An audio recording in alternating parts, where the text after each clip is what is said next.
देखते हैं next topic अपना, जो कि है Newton second law of motion. Newton का सेकंड लॉ बहुत ही इंपॉर्टेंट है, बहुत ज्यादा।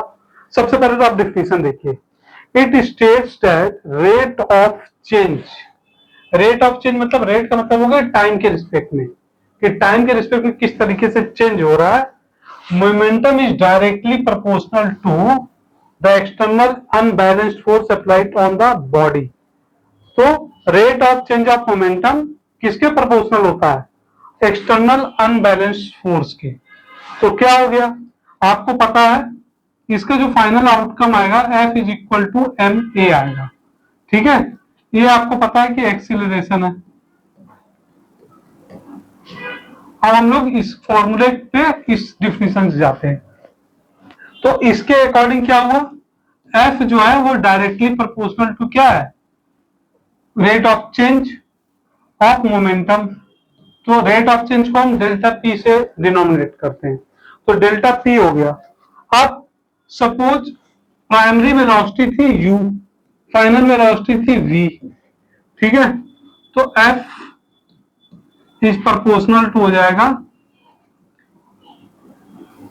इसको आप लिख लीजिए, मान लीजिए mv फाइनल वेलोसिटी है माइनस mv मतलब u इनिशियल वेलोसिटी, तो चेंज हो गया। और डेल्टा है तो आप टाइम के रिस्पेक्ट में देखेंगे। ठीक है, तो f is equal proportional to M V minus U upon delta T. ठीक है, तो f इज इक्वल टू, यहां पे कोई कांस्टेंट ले लो आप, तो कांस्टेंट को लगाओगे तो वो आ जाएगा, इक्वल आ जाएगा। तो v minus U upon delta T, constant को हमने वैल्यू 1 ले ली है इसका कंडीशन में।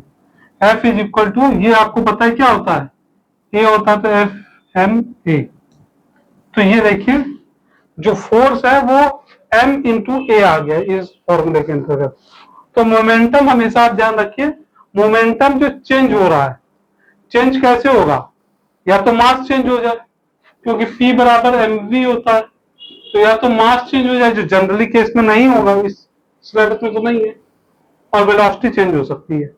तो अगर आपको तेजी से वेलोसिटी चेंज करनी है तो ज्यादा फोर्स बनाना पड़ेगा।